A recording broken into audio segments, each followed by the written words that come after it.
Toi whaatalo whaatol whaapoponga o tala whau mai le si ufonga le laumua mō le nei tae au.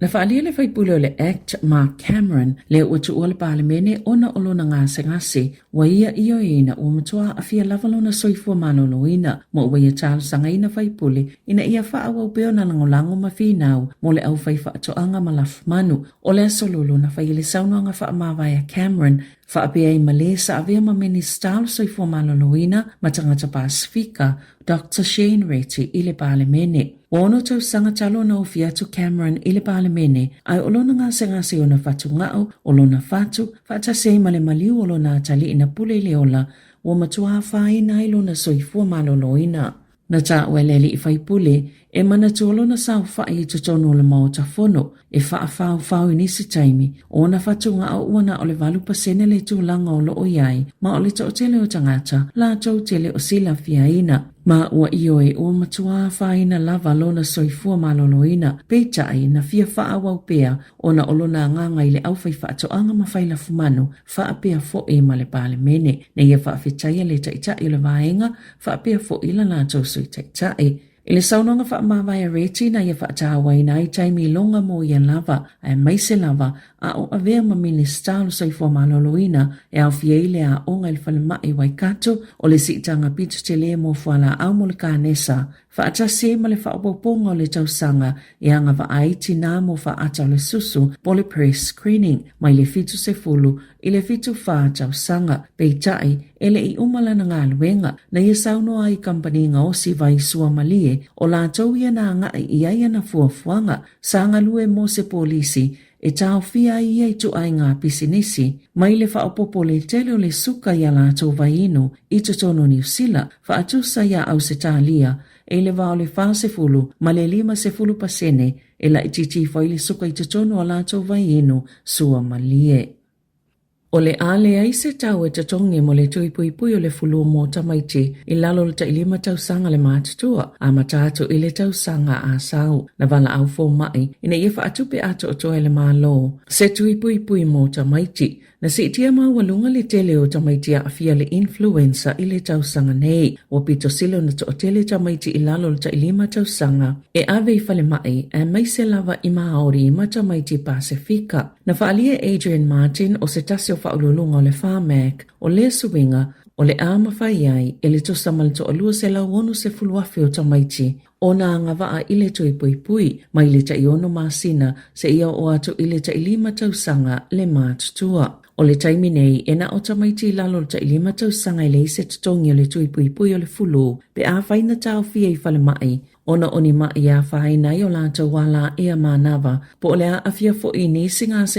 pe o le mai suka, mai sela, po o mai e a awhia i le fatu, na tusi atu fo mai po GPs e whai masui o le Royal New Zealand College of General Practitioners. E talo sanga ina ile soifua malolo ina New Zealand, ina ia vave whaatupea vanua e anga va ai tui pui o le fulu, ai mai sela waita mai ti lalo, o le ta 5 tausanga, na finangalo fo i fo mai, ina ia tu i lalo i le 5 tausanga, mai le ono 5 o lo iai, le matua e anga va ai mo le tui pui e le ise tau e tutongi, mo tangata i pito silo na a fia ngō fie, e pei o Maori ma tangata Pasifika, wha pei ma tangata o loo au Maui nuu, po vaenga o le tunu e pito silo na mawalalo, le ta mao a inga. O le tae au ana leila, le ana li puti ai, i lunga le leitio New Zealand. Le whaatuwai le whale mai, mo tamaiti le Starship i Aukilani, o le vaenga o tamaiti, e le mo o mia vave ni o lato tonga fitinga. Ona o le to o tele o tamaiti la iti, o atu i le whale mai,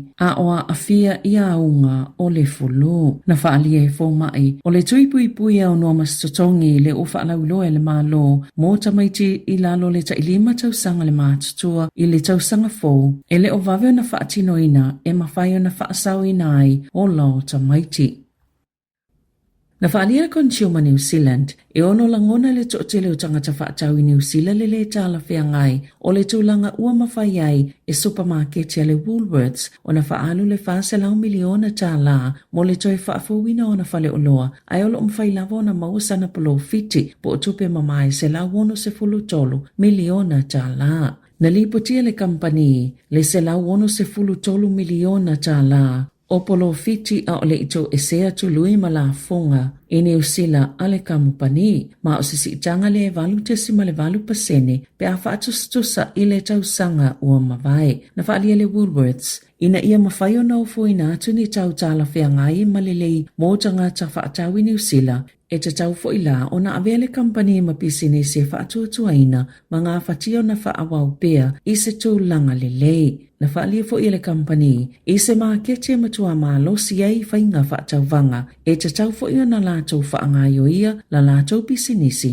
i se tūlanga lelei ma lelei le whaonganga o tupe ma lātou puna oa. Wala tau matawina o le lipoti pitola tamai ale komisi mo pisinisi po le Commerce Commission e winga i pisinisi mo o loa o tau mafa. Wa whaatus-tusa i le tūlanga o tupe mama a kampani o supermarket se fulu ma le tolu e au fie kampani te tono New Zealand ma kampani whaavau ma lo ma o Woolworths e tūlanga se fulu tolu mai le se fulu tolu kampani o supermarket i le tū o tupe mama pe a fua i whailonga umana tā ua i le lipoti. Pe tai e ia tunga lunga le polisilo le Consumer New Zealand John Duffy lena ia saunoa ai. O lo matawina lava le whainga tau fia ngai matangata i le tau o loa mo tau mafa. O la lātou sa ili linga na whai e supermarket ina ilo ai e silia ma le tasio vai tolo o tangata New Zealand e maasanu na tau wha loa lātou paketi mo tau mafa. Whaatasi ma le tolo se 10% o tangata o tau le whaatawina ni tau mafa fōu ma tau mafa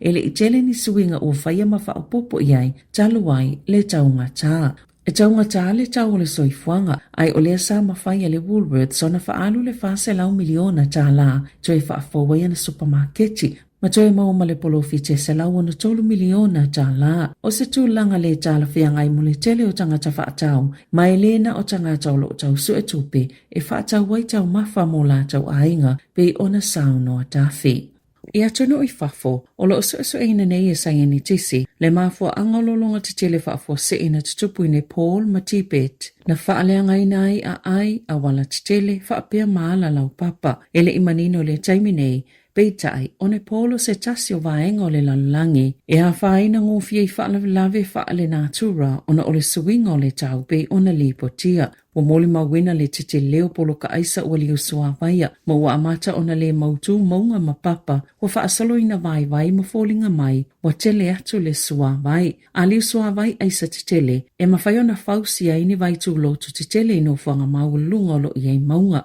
I le tau mawhanawhana, e mawhaiona li usua vai ma te tala mai ei nei vai tu loto, ma tawhei fua ile vai no whanga o lo i lalo ifo, e le ngata ilea, o suinga o le tau, wa mafua i fo ile tele o ti munga mamafa mamata o tia, lea e mawhaiona whaatupu i longa te tele, ma lama ti ai so i fua o tangata. O lo ngalulu e pesa i ni tisi e ilo, po le atonu lava le mafua anga o le whaalau lave, na lipo tia e whaapea, pe tusa o le toi luas fultolu minute ile iwa ile tae ao. Na lulu ina ile tua oyo ne Paul Masaina i se mafui e whaatesi ma le wha le malosi i le tu i matu o Kathmandu o le taimi fo ilea. Na solo i fo ile aisamani papa mai atu maunga ma solo faifo i le Lende Koula River o se vai e tafe mai saina anga i atu itotono ne Paul. Peitai, na toi whaamanino i le US Geological Survey i se taimi muli ane e le o se mafui e aena mafua ona ole matautia o le malosi o le solo o le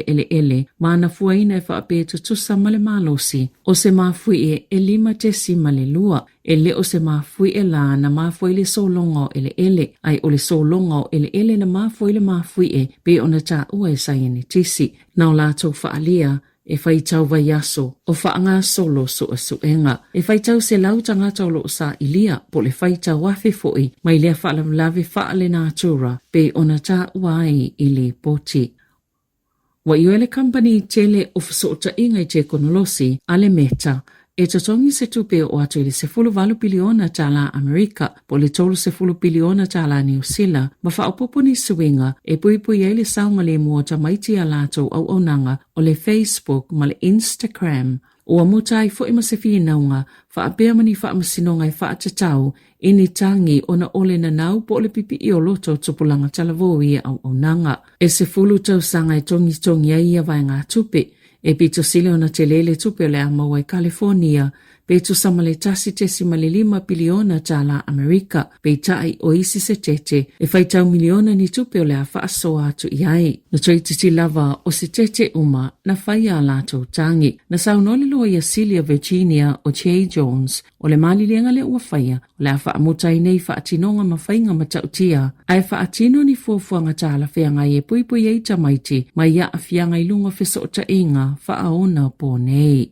Ita alonga, ua toi manuia le kapitenia le Springboks a sia kolisi mai ona manuanga ma ua lipotia ua malosi e ta aloi le ta alonga lona lua male olo peleki le e whai Cape Town i biona whaalia le whaia onga Rassi Erasmus. O le a mata kolisi le to o se fululima mua ma o le a ia kapiteni ina le awa Afrika i saute biona whaalia e le whaia onga. Tala fawia mai le si ufonga le lau mua mo le nei vaenga o le tae au.